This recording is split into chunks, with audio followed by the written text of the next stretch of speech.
You know, I was sitting here with these guys. Cows out here grazing, and Ivan's here somewhere. Oh, he's back here behind me. Ivan's back here behind me. And I was thinking about a comment I got from a lady in Australia, one of my friends in Australia. Wanted to know, do we ever use clotheslines? Yes, ma'am. I used clotheslines most of my life. Most of my life. You know, my grandmother washed her old clothes in that old steel pot, boiling water, had the different ones to rinse with and all that. And she had the clotheslines, long clotheslines, and she had these old forked sticks, or poles, I guess you call them, forked poles. She called them prop sticks. And they were probably 6 foot long. So, and if a line got to sagging too much, she'd take one of those forked poles and stick underneath it and raise that line up. And it wouldn't fall over because the line kept it steady. It might lean, but it ain't gonna fall over. And she had a couple of them for both her clotheslines. If she filled her clotheslines up, still needed more space, and normally she didn't, she would throw them over the fence. She'd hang them over the fence. My mom did the same thing. We did the very same thing. And my mom had a couple of long clotheslines and with the old prop poles. And if the clotheslines got to sagging, we'd stick them poles under it, raise them up. And we'd use fences also. And I can remember times the weather be getting cloudy and thunder, Mom say, "Let's get the clothes in, get the clothes in." With all of us kids, and Mom would take off out, just throwing clothes over your shoulders, over your head, however, and packing them in the house before it rained. And tell you about a clothesline. And G and I got married in a service. You know, we had to use a horse terrier we rented. And there wasn't no washer and dryer, so we had to go to the horse terrier, you know, and we'd wash and dry our clothes. My uniforms, they had to go to the cleaners. But everything else we did ourselves at home or at the horse terrier. We got married and come home back to Texas. I was able to get her a washing machine, but I didn't get her a dryer. And so I put her up a clothesline. And actually it's out there in the goat pen. The goat pen was part of our backyard back then. There wasn't no goats. Wasn't no Johnnies. And I had a clothesline, went from one pine tree over to another, and then 2 wires, one on both sides of the trees, attached to both sides of both trees. So it gave her 2 clotheslines. And she had hung up clothes one day, and the weather was changing. It started to thunder, and she run out, get them clothes off that line. The kids were all little, and I wasn't there. And she had just got the last piece off that clothesline and was headed back into the house when lightning hit one of those pine trees. And it come down the tree. She said the flash almost blinded her. It come down the tree, down those 2 wires to the other tree, and knocked bark, big chunks of bark off both sides of that tree where that wire was attached. Now the tree it hit didn't die, but the other tree, I guess it took the whole load of that voltage going into the ground. It killed it. Shortly after that, we got our dryer. I didn't take any more chances. Anyway, yeah, we've had clotheslines, and she said something else that kind of brought back a memory, and we'll talk more about it one day. She said, but another lady, about clothes and clotheslines, and she said something about her grandmother and cooking on the old wood stove. Mine did too. Great memories, great food. She said that she swept the yard. And some of y'all probably said, what? My grandparents, and I don't remember a lawnmower either at our house, but I guess we had something. Maybe my dad mowed with a tractor, I don't know. They would not let grass grow in their yard. There was no way to keep grass down, so they would walk around in the yard, both of them. They had a hoe, and they'd hoe it. If a little sprig of grass stuck up, they would hoe it up. So the yard was just dirt, just pure dirt, nothing. Now she had rose beds, Everywhere else is just dirt. And they would sweep that dirt.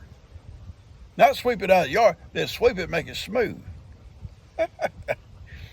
I loved walking that yard, especially in the summertime. That dirt would be almost like a powder. You flow up between your toes.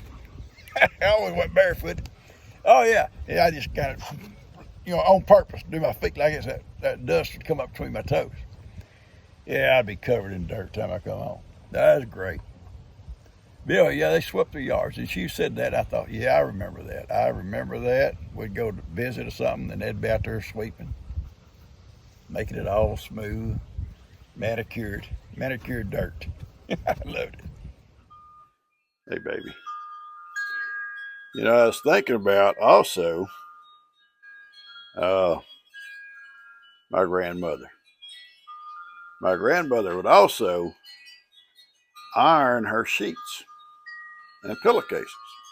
Yeah, they got ironed. And they use the old-timey irons, and I have a couple of them. I'll show them to you one day. They're like cast iron. They're real heavy. And no, they're not electrical. You set them on top. I love you, baby. I love you. You set them on top of your wood heater. So you got to think. Here they are, wood cook stove, which is kept hot. And that heat heats your iron, and you would have 2 or 3 irons. So as you'd be ironing with one, it starts to cool off. You'd set it back on the heater and get another one. The house, especially in the summertime, had to be hot. So that's the way they did it. And but yeah, I remember. Actually, she ironed probably almost everything except for the underwear. I don't guess she would iron the underwear. She may have. I don't know. But I know she ironed my grandpa's clothes, ironed her clothes, even their everyday clothes. Work clothes. They got ironed. Ironed the sheets, pillowcases. But yeah, things have changed, haven't they? Now it's take your sheets out of the dryer and toss them, spread them out on that bed, be done with it. But yeah, times have changed. And another thing, I was just thinking about, they lived the old ways. And I've told y'all about that before. My grandpa and grandma, they lived truly the old ways. And it fascinates me the older I get looking back. Back then, it seemed okay, normal. I guess it was normal for those folks. But I look back at it now at my age, and I think, man, what a great life, but what a hard life it had to be. It had to be a hard life, folks. Think about it. I would hate to think, right now at my age, I'd have to get out and build a fire to wash the clothes and all that kind of stuff. I'd hate to think about that. But during those times, you did. I've got a truck I got to meet for Breezy, so I'll be right back. But I'm fascinated about how the elderly, older folks, could keep up the pace, growing their own food, washing the clothes and stuff like they did, canning, butchering their animals, but they had to. That's how they, without it, who's going to do it for them, yeah?